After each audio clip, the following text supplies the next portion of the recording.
What's going on, ladies and gentlemen? Welcome. It's Saturday afternoon. It's 12:30 p.m. Eastern Standard Time.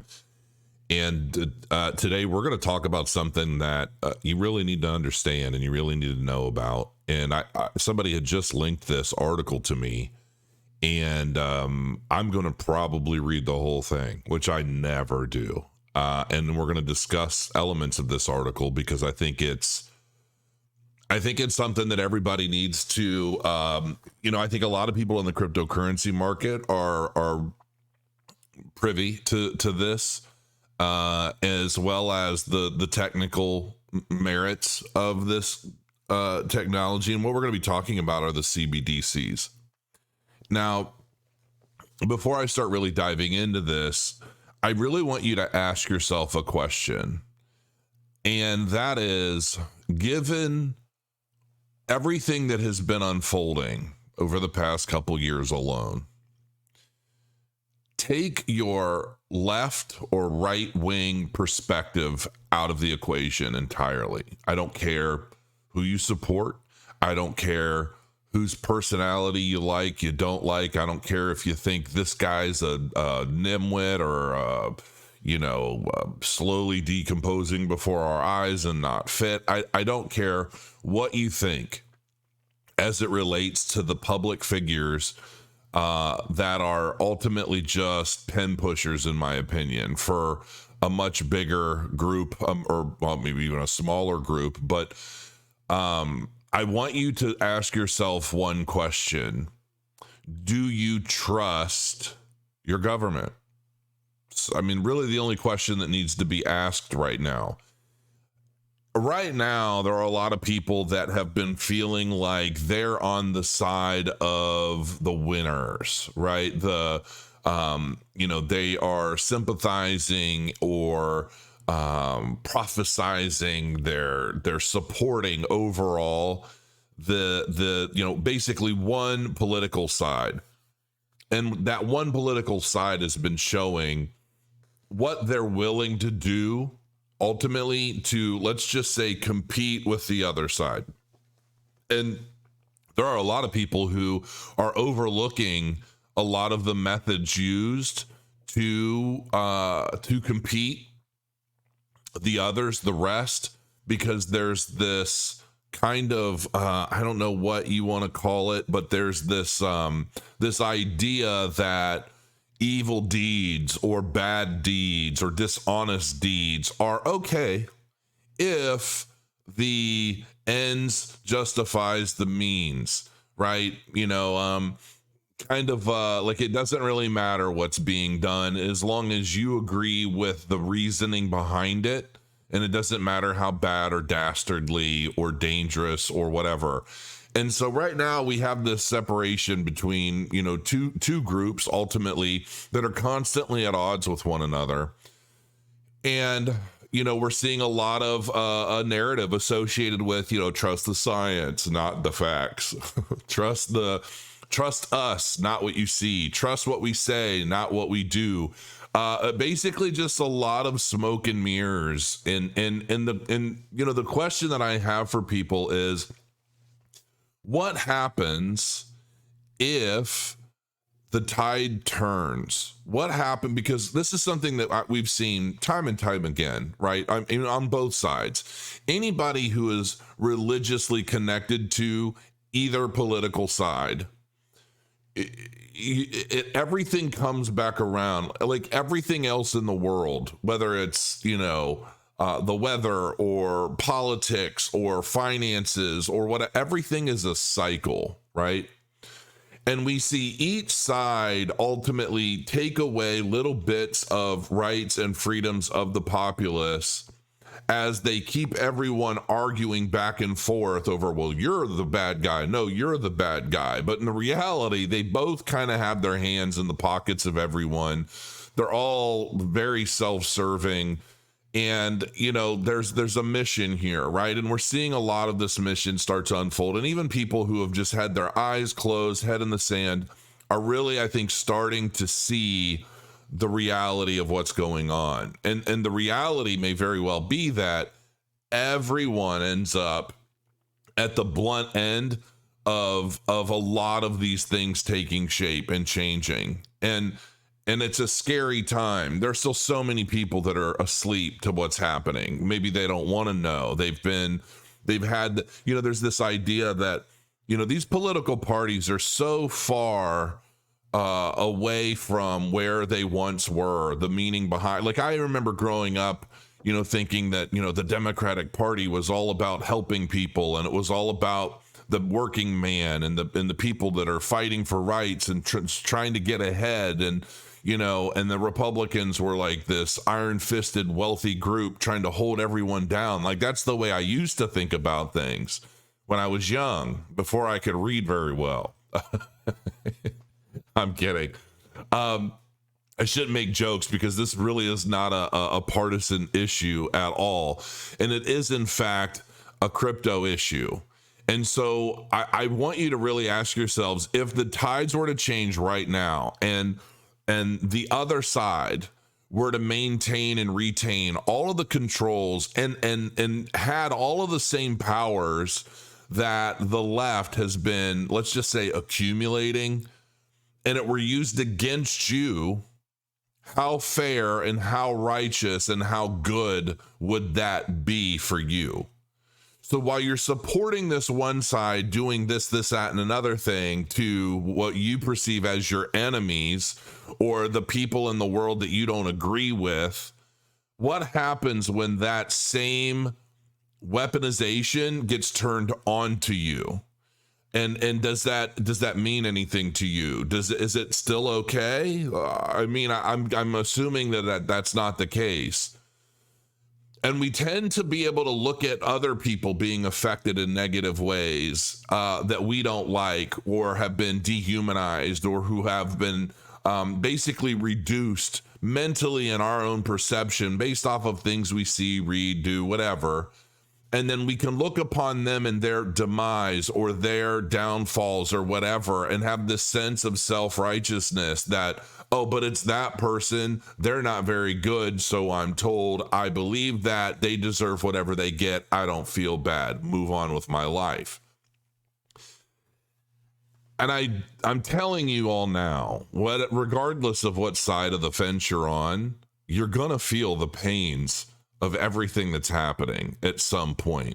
Now, I'm going to dive into this because I've already talked for almost 8 minutes. But this is an article that's going to break down a lot of information that I want you to ponder. Digital currency. The Fed moves towards monetary totalitarianism. Now, I also want to preface this real quick and say that I don't know anything about this website. I don't know if it has any kind of political slant. I don't know if it's a right or a left. I don't know anything about this website. All I saw was I started reading through the article, and I'm thinking, yeah, okay, like, this needs to be discussed at least, even if it were nothing more than just an idea or an opinion, okay? Because all of this is not only possible, but I do believe very probable, and there are already case studies to support a lot of the claims here. So we're going to dive into this. December 9th, 2022 by Andre Marquez. Marquise, I'm not quite sure how to pronounce last names. I roll on pronunciation of names. The Federal Reserve is sowing the seeds for its central bank digital currency, or CBDC. It may seem that the purpose of a CBDC is to facilitate transactions and enhance economic activity, but CBDCs are mainly about more government control over individuals and likely companies, honestly. If a CBDC were implemented, the central bank would have access to all transactions, in addition to being capable of freezing accounts. Now, if I ask a leftist, they're going to say, but they already freeze accounts. They can already freeze assets, right? But there are certain things that they can and can't do, and they have to have a justified cause. They have to have more reason than this person just said something we don't like or agree with on the cyberspace, and so we're going to punish them by freezing all of their assets. I mean, they don't really, I'm sure they probably can, especially nowadays, but it's not common for that to happen. This is saying ultimately this would enable them to do whatever, whenever to your funds, your assets, and literally control everything if they just don't like you. Okay. It may seem dystopian, something that only totalitarian governments would do. But there have been recent cases of asset freezing in Canada and Brazil. You noticed in Canada it happened recently when the truckers were protesting the pandemic shots and all that other stuff, and there was a big uproar over there. And Trudeau basically said, lock them down. So we're seeing that now. Brazil, I'm not overly familiar with what's happened in Brazil, but I know that there were a lot of riots and things like that. I guess they, I guess there's a video here, but they were freezing assets. Moreover, a CBDC would give the government the power to determine how much a person can spend, establish expiration dates for deposits, and even penalize people who saved money. Now, why would they do this? Well, ultimately, think of it this way. If there is a green agenda, okay, and maybe we are, for whatever reason, they want us to stop eating so much red meat, okay, because, cow burps are destroying the ozone, making the world hotter, all that fun stuff, right? If we eat less red meat, that lowers the demand for a market that they don't want to exist anyway. And on top of that, why would they want us to eat natural meat that's creating an ozone problem when they can just fabricate meat in a lab, like Beyond Meat, Beyond Burgers, whatever, and profit from us with a much bigger margin, if they just own the companies, right? And on top of that, well, what if we want real meat? What if we want a real steak or a real burger or whatever? Well, they can basically say, you're only allowed to spend this much money per week or per month on this. And if you try to spend any more than that, your account will freeze. This is exactly the kind of stuff that will be possible and is coming. Whether you like it or not right now, this is coming. And ultimately, if they want to keep you at their, what's one of the things that we're seeing all over the place in terms of media and public speaking and freedom of speech and so forth, right? We've seen, Twitter, Facebook, all these companies, if they don't like what you have to say, they shadow ban you. Like this video might be, who knows? I don't know. I'm just sharing ideas and opinions right now. I'm not making any cold, hard case, but I'm basically trying to open your eyes to something. Maybe I'll get penalized for that in the algorithm. And if nobody shares this video, nobody likes it, nobody's forcing things through, then this video will die with a couple thousand views, and we'll know that it was likely shadow banned somehow because of its content, its message that they may or may not want you to see or want you to know or want you to think about or know is coming. But because of that, if they want you always at their beck and call, right? If they want you always having to go to them for resources, that basically, what do they say? There's no better behaved dog than a hungry dog, right? There's no more loyal servant than a hungry dog.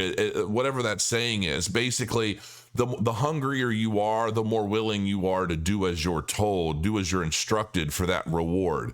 And so if you're trying to save money and empower yourself, they can say, we don't like that. We don't want you empowering yourself. We don't want you saving for a brighter day, or we don't want you lulling the economy. We want to keep this economy flowing steadily with taxes and everything just flowing steady stream. And if you don't play a role in that, well, you might just lose it. And if you don't, if you don't spend your money, and not only spend your money, but spend it responsibly and properly as it relates to the agenda overall, whether that's world peace, world green, whatever, then you might lose it. They might say, okay, you only have so many days to use this deposit, especially for those who adopt CBDCs, because my guess is initially this is going to become a charity thing. This is going to become a way to help those who are a little more impoverished, ways to, hey, you open your CBDC account, we're going to give you a free $1,000. You're going to have 90 days to put it to use, right? That's how I see something like this coming about. I don't know at all. I could be completely wrong on that. But I do believe that based off of what I've seen in other countries, there's typically some sort of incentivization of adopting this system and growing accustomed to it. So kind of like, you'll get a free Big Mac and fries if you get the thing in your arm, right? I mean, there's always some sort of incentive to do something you probably maybe shouldn't, but they want you to for whatever reason. The war on cash is also a reason why governments want to implement CBDCs. The end of cash would mean less privacy for individuals and would allow central banks to maintain a monetary policy of negative interest rates, with greater ease, since individuals would be unable to withdraw money, commercial banks to avoid losses. Once the CBDC arrives, instead of a deposit being a commercial bank's liability, a deposit would be the central bank's liability. In 2020, boy, what a year that was. China launched a digital yuan pilot program. As mentioned by Seeking Alpha, China wants to implement a CBDC because this would give the government a remarkable amount of information about what consumers are spending their money on. Well, and it's also funny too how, the current administration basically changed things to say, listen, if you do transactions for anything over $600 a year, they're going to know, and they're going to track every bit of that. But how? And you're thinking, well, how? And you say, well, if you mow lawns and you're taking cash and you're making $100 a week in cash by mowing people's lawns, that's not going to be possible anymore, because with the CBDCs, once the full integration of that has taken place, everything you do over $600 in a year is going to be tracked, and you're going to pay taxes on it. That's all there is to it. You're going to pay taxes on every bit of it. That's one of the reasons. And I told everybody that this was coming. I mean, I remember arguing with my friend of mine, and we were talking about the taxation and rising taxes and this and that, and I'm like, and he's like, oh well, they've already said that there's not going to be a tax increase on anybody who makes under $400,000 a year. And I said, okay, okay, because I believe everything that they tell me. And based off of everything that I know is happening, just because it's not showing up on your news stream that you are religiously adopting doesn't mean that you're right. But we'll see how that happens. And then that under $400,000 a year became for a household. It was like an individual is what the way they presented it. But then it became, well, maybe it's 400,000 for a couple or a household. And it just started to dwindle down. And of course, you didn't hear anything about the way things changed from the time it was presented to the time it actually went in. And then came the changes of, the $600 tracking thing. And, when you mix all of that together with, a digital token, a digital currency that's going to replace the current fiat cash system. And you mix that with the inflation, which inflation is a tax on the world. I mean, or the country as a whole. I mean, that is a hidden tax ultimately when everything costs so much more money. That's inflation, folks. It's basically a passive taxation on the public. But none of these things resonate with people that either they don't make enough money to care, or they don't, it's all smoke and mirrors to me. I mean, it's all smoke and mirrors, but very few people seem to realize a lot of what's going on. The government could easily track digital payments with CBDC. Bloomberg noted it in an article published when the digital yuan pilot program was launched that the currency, quote, offers China's authorities a degree of control never possible with cash, unquote. A CBDC could allow the Chinese government to monitor mobile app purchases, which accounted for about 16% of the country's gross domestic product in 2022. So your PayPals, your Venmo, your Cash App, all of that stuff, it's all going to be tracked. It's all going to be monitored. And this is why when so many of us say you have to open your eyes, people that they get really hell-bent on just like one or two or three of like five major emotional triggers that politicians use to, get your support or push you away. And it's these things, it's all of the meat under the potatoes, so to speak, that's hidden or rushed in or pushed in at the middle of the night and nobody really knows. It's like, this is all the kind of stuff that's going on, and they're keeping everyone occupied with these emotionally triggering headlines and topics. And it's like, look over here, this is what I'm doing, and then the other hand is going in behind your back and taking everything you've got. And so many people just seem to be oblivious to that, or generally just careless about it. And the other side of this is, people that are working a W-2 job, or you're not making that much as it is, and you're thinking, I don't really care, they take it out of my taxes, maybe things get a little more difficult. But this is an entire paradigm shift that we're talking about here. This isn't just you're going to make a few less dollars as the prices of everything else goes up. This is a much bigger deal. And, yeah, it's crazy what's going on. I really wish I could get into the heads of so many people and just share my train of thought so they could actually see another perspective without the cloud and noise that they just, the echo chambers and the algo bubbles and everything. Anyway, at least that's what I'm trying to do in this video. The PBOC, People's Bank of China, has also indicated that it could put limits on the sizes of some transactions or even require an appointment to make large ones. Some observers wonder whether payments could be linked to the emerging social credit system. Yes, there is a social credit system already in China, and I feel like China is the hotbed for everything totalitarian governments the world over want to adopt for further control over their populace, because it's like a communist socialist state, really. Like they can do whatever they want, and the public just has to kind of suck it up. And so if you want to know what's happening or what's being studied or worked on for everyone else in the world, just look at China first, because they're first adopters. They're very, very good with that kind of stuff. Wherein citizens with exemplary behavior are whitelisted for privileges, while those with criminal and other infractions find themselves left out.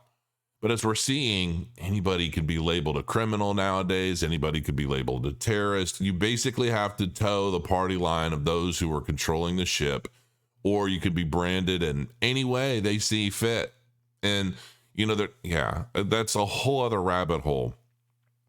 The Chinese government is waging war on cash, and they are not alone. In 2017, the International Monetary Fund, or the IMF, published a document offering suggestions to governments, even in the face of strong public opposition, on how to move towards a cashless society. Governments and central bankers claim that the shift to a cashless society will help prevent crime and increase convenience for ordinary people. And, to some degree, they're right. It probably would. It absolutely would. Because when the government has that much control over every individual's finances, you either comply or you lose, right? It's you. Yeah. I mean, I'm sure it'll reduce crime for sure. But the real motivation behind the war on cash is more government control over the individual. As the U.S. is getting ready to establish its own CBDC or something similar like FedNow, the first step was taken in August when the Fed announced FedNow.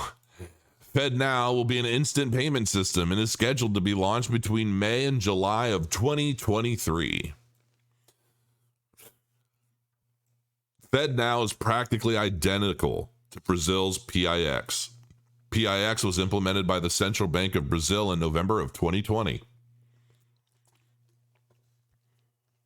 Why do you think all of this stuff started just popping out in 2020? Is it a coincidence, do you think? Or is it, I don't know. All of these countries basically doing very, very similar things that are related to, control. And they're doing it the world over, all in the same time frame. I wonder why that is. It must be a coincidence. I don't know. It's probably not that they're getting all of these ideas and establishing all these plans with some central think tanks that are ultimately guiding, encouraging, training, indoctrinating. I don't know. I don't know how that stuff works. Yeah, it's definitely a big coincidence that so many places are doing very, very similar things using similar technology all at the same time. Uh, it is a convenient instant payment system using mobile devices without user fees and a reputation for being safe to use. That's very good. That's very good. A year after its launch, PIX already had 112 million people registered, or just over half of the Brazilian population. Of course, frauds and scams do occur over PIX, but most are social engineering scams and are not system flaws. That is, they are scams that exploit the public's lack of knowledge of PIX technology. Bear in mind that PIX is not the Brazilian CBDC. It is just a payment system, kind of like a PayPal, I guess. However, the BCB has access to transactions made through PIX. Therefore, PIX can be considered the seed of the Brazilian CBDC. It is already an invasion of the privacy of Brazilians, and FedNow is set to follow suit. Additionally, the New York Fed recently launched a 12-week pilot program with several commercial banks to test the feasibility of a CBDC in the U.S. The program will use digital tokens to represent bank deposits. Institutions involved in the program will make simulated transactions to test the system. According to Reuters, the pilot program will test how banks using digital dollar tokens in a common database can help speed up payments. Now, listen, I know that, when I think about this kind of technology, I think to myself, it's the same as the laws and the bills that they pass. It may be passed on the idea that, well, this is going to help society. This is going to help the public. This is going to help you for this reason or that reason, or this is going to help alleviate this emotional trigger point that's going to have you out picketing and rioting in the streets if we don't do it, right? And maybe that consists of 2 pages of a 12,000 page or 1,200 page document, and the rest of it is just a bunch of self-serving gobbledygook that strips freedoms, takes away rights, limits this, limits that, and that's how they bring this stuff in. And so when I see this kind of thing, and it's like, okay, on the face of it, yeah, the technology is there. They could easily send, payments from, cross-border payments, do everything almost instantaneously with very, very minimal fees, and it will speed up the economy on a global scale. This will, in fact, make the economy on a global scale act almost at the speed of light. And the billions, if not trillions of dollars that are ultimately locked up and sitting around waiting for these transfers to take place or finalized, which can often take weeks for international transfers and things, ultimately locking up capital that could otherwise be being utilized for building stuff or, whatever. This will alleviate a lot of that bloat, a lot of that bottlenecking. It will alleviate a lot of financial problems. It really will. That is where the technology is good. But as any government, nothing, in my opinion, is ever really truly released or launched solely for the benefit of mankind. It's just not. Governments are constantly vying for new and better ways to control its people so that they can either maintain career powers. You can figure it all out. I don't need to say it. There are people who are definitely blind to the realities of the basically human nature as it relates to power. But this isn't all a bed of roses, and it's a scary proposition as we move forward. Banks involved in the pilot program include BNY Mellon, Citi, HSBC, MasterCard, PNC Bank, TD Bank, Truist, US Bank, and Wells Fargo. Of course, Wells Fargo had to be in there. The global financial messaging service provider SWIFT is also participating to support interoperability across the international finance ecosystem. The IMF is also thinking of a way to connect different CBDCs under a single system. They may very well do that. And to be quite honest with you, if you're not familiar with Quant, you might want to look that up, because Quant is in fact basically an operating system that is empowering exactly this, the interoperability between multiple blockchains and potentially endless blockchains. I've got my eye on Quant. Even though I did a video recently, it was a scripted video because I didn't want to ramble too much. But a lot of people thought that, all this is paid garbage because it was scripted, and because I don't generally do scripted material. But sometimes I do. And, I think quant is going to be a big deal in the future. In other words, the IMF plans to create a PIX FedNow for CBDCs around the globe. This could change as money becomes tokenized, that is, accessible to anyone with the right private key and transferable to anyone with access to the same network. Examples of tokenized money include so-called stable coins such as USD coin and central bank digital currency. So that's ultimately that in a nutshell. And I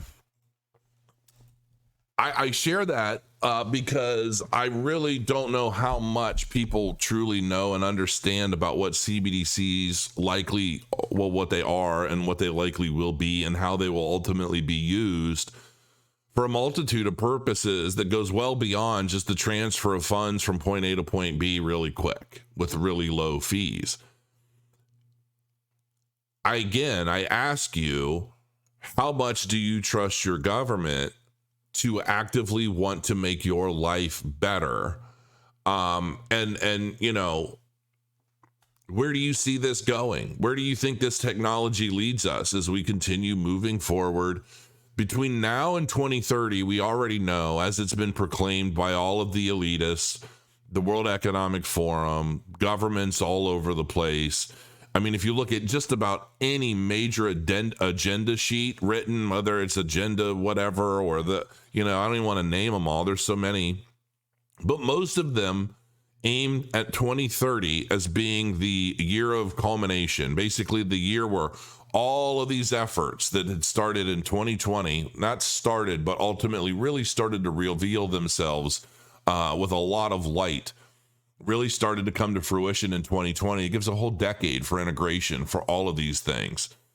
Where do you think we end up? Where do you think we are in 2030? What does the world look like? Is it better, faster, cheaper? Is everything just a better overall experience for us all? Or do we end up in more of a dystopian kind of overly censored, overly controlled population where we have a high number of people that finally start to realize just how badly they were fooled and duped into supporting something based off of emotional triggers that meant something in the day, but was ultimately the catalyst for enabling a government to do a lot of things under the radar because people were too busy focusing on other things. I always say I'm excited and nervous at the same time, because a lot of the stuff that's happening right now, I just don't feel confident, quite frankly, because I don't feel like I can trust any of these people. I don't think I've ever been more aware of what governments are willing to do to silence, control. I just don't feel good about it, if I'm honest. And a lot of people will ask questions like, well, where's the safe place? Where can you go? How do you escape or evade or get out of all of this? And the answer is, I don't think you can. I really don't think you can. I think this is a global agenda. This is a global effort. It's not just a United States thing or a Canada thing or an Australia thing or a New Zealand thing or a China thing. Obviously, it's a global thing. And there are going to be a lot of benefits to this technology. There's no doubt. But if you step out of line, it's going to be very easy to shut you down. This is going to go well beyond the cancel culture that we're seeing today. Because right now, people are being ultimately indoctrinated into this system of thinking it's okay to cancel somebody who says or does anything that you don't disagree with. It goes against your narrative. It goes against your general programming.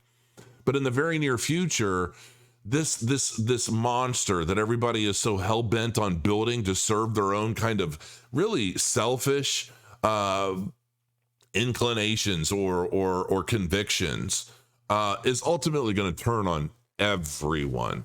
And when it does, it will be too late. And the people that helped usher in a lot of this stuff, this sentiment, this machine, if you will, when they become the victims of their own creation, their own support, they're going to realize what a big mistake that they've all ultimately made. And my hope is, we really start to talk and communicate with one another, from both sides, from all sides. We have to start communicating with one another without the abrasive insults, without the constant "you're wrong, I'm right."